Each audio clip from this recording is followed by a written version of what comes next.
What's going on, team? Thanks for joining me. Back out in the bush again. Sermon number 54 this week. I got to give crazy shout outs to all the new subscribers too. Over the last couple videos, we've shot up from 600 subscribers to like 1,100 subscribers. So thank you so much for all the support. It means the world to me. It really does. Love you guys. You're amazing. We're just out in the campground today, but today we're gonna do the much requested RV tour. So that's the plan for today. I'm gonna, of course, do my cocktail and my fire and have some eats. But we're gonna do the walk around. We're gonna do the RV tour. You guys have been asking for it, so today is the day. We're gonna do it. So stick around.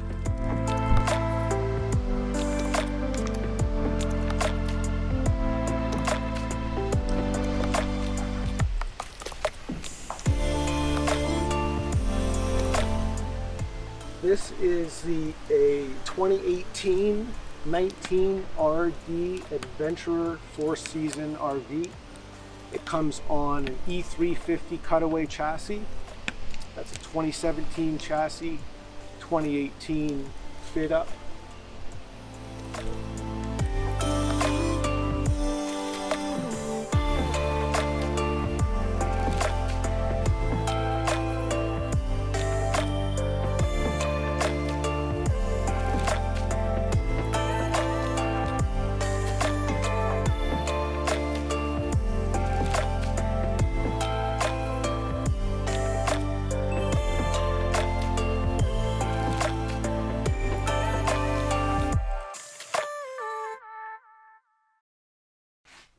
This is the inside of the RV. This is the cockpit here. We've got the wind shade in, obviously. I think this is I think they deem this a twin, like an RV twin. It's a great size for me. I'm alone most of the time.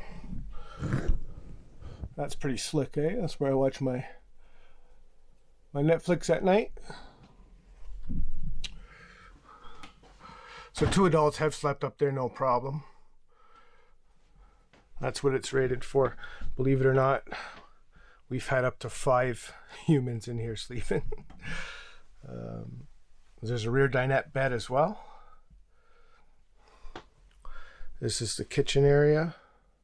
It's got dual sinks. I carry that when I'm dry camping in the winter. Microwave for when you're plugged in. 3-burner propane stove. And nice convection oven. That's pretty slick. I love that. Food storage and plates and such I keep up here.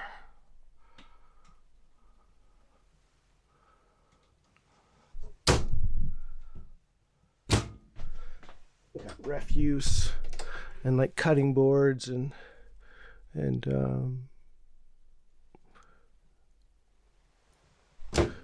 kitchen wipes and stuff, rags, etc. Got 3 storage drawers for the kitchen, cutlery drawer, utensils, and my garbage bags and saran wrap and foil. And up top I keep we got towels and hand towels and shower towels and such, blankets up here. So I set my bed up every night. There's actually some storage in behind this too, so we got a spare blanket and some back road maps in there.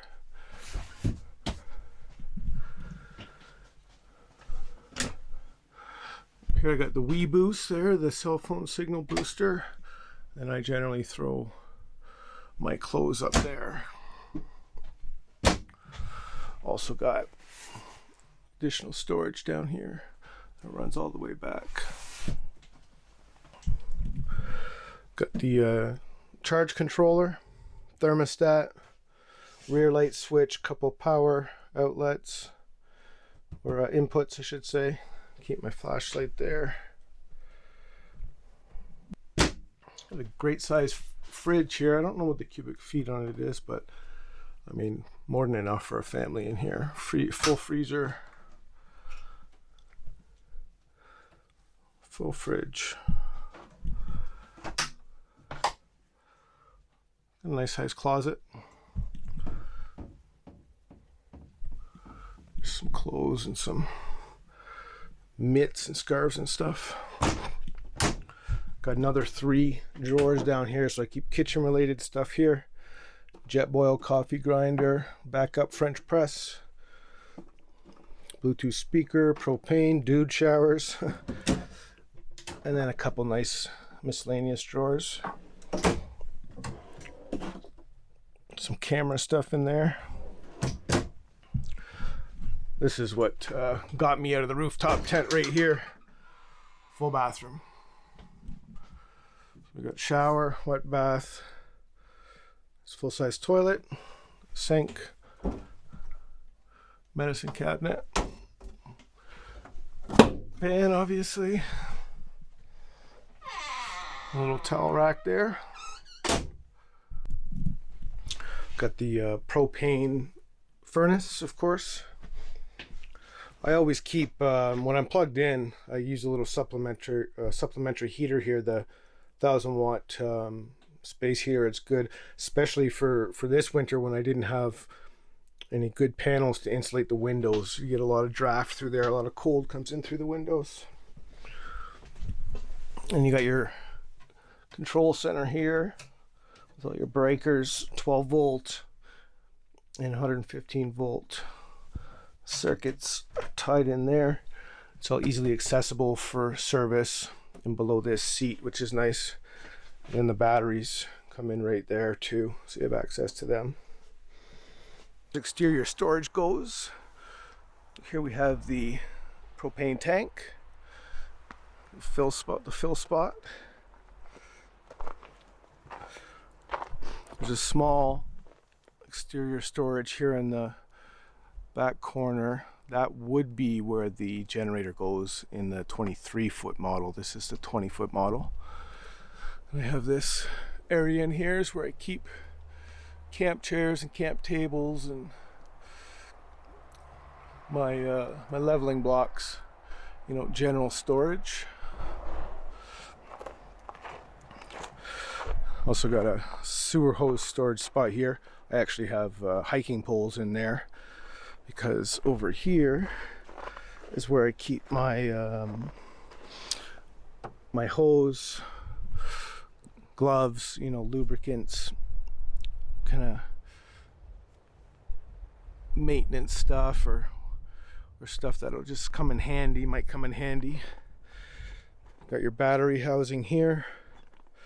This is a return air grate for your fridge, your hot water tank, furnace exhaust, and obviously power hookup. You get black and gray water tank access points there, and outdoor shower here. This actually comes in handy in the summer too, and if you're at a campground, you get a water hookup there.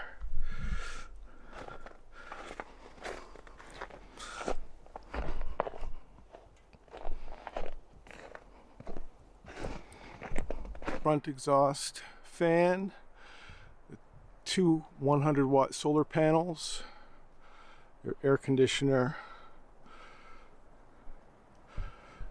your vent for your refrigerator. Get an additional 100-watt panel here, and then a fresh air intake in the rear.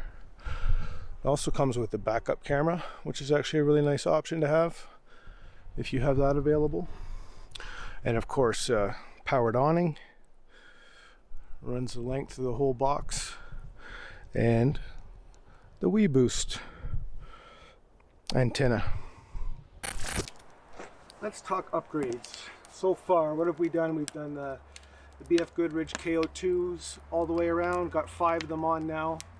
We actually went the winter without a spare, but for the most part, we were in campgrounds, and we're planning on doing more backcountry attempts this summer, so definitely want to have access to a spare in case anything happens. We've done the Sumo springs in the back, which have been a great upgrade for stability in the RV overall. The bump stops were like this big. Now the Sumo springs basically sit on the axle from the leaves, from the frame all the time to help cushion any slamming in the back or any wobbliness when you're walking around in there. The single axle 20-foot RVs don't come with any stabilizers, whether it be levelers in the back or air suspension, any of that stuff. So it's basically the E350 cutaway chassis with the box on top, you know, stock suspension, period. We've done the Wii Boost cell signal booster, which has been great. Just extends your distance a little farther than you have without it, right? So I don't have an inReach or any kind of sat communication yet, so it's nice to have that. That offers some peace of mind, especially if you have kids out and stuff with you and they want access to Netflix or something at night, right? Or they haven't downloaded enough shows. So that's awesome. We've upgraded the solar from one 100-watt panel. We added 2 additional 100-watt panels. So now we're running 300 watts of solar up top. And we recently did that, but I tell you, the 100-watt panel, it might pull a couple amps in at a time. I've seen it now jump up 10-12 amps. So great improvement there as far as keeping the house batteries stocked up. What other upgrades or improvements have we done? The solar, the cell booster, the tires, the Sumo springs. That's about it so far. Looking forward to maybe some suspension upgrades, additional suspension upgrades. Probably some kind of a SAT communication, SATCOM device. And speakers. The speakers are horrible. So that's actually going to be pretty high up on the list, because I think it's a quick, easy one you can knock out for not too much investment.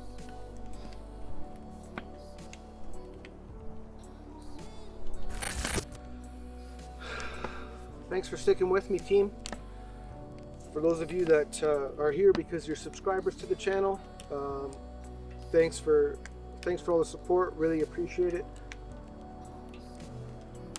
For those of you that came for the RV walk around, I hope you enjoyed the video. And if you did, consider hitting that subscribe button.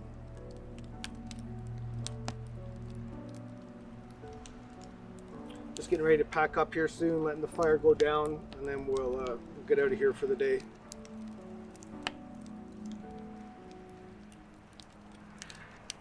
So until the next one, be bright, be brief, and be gone.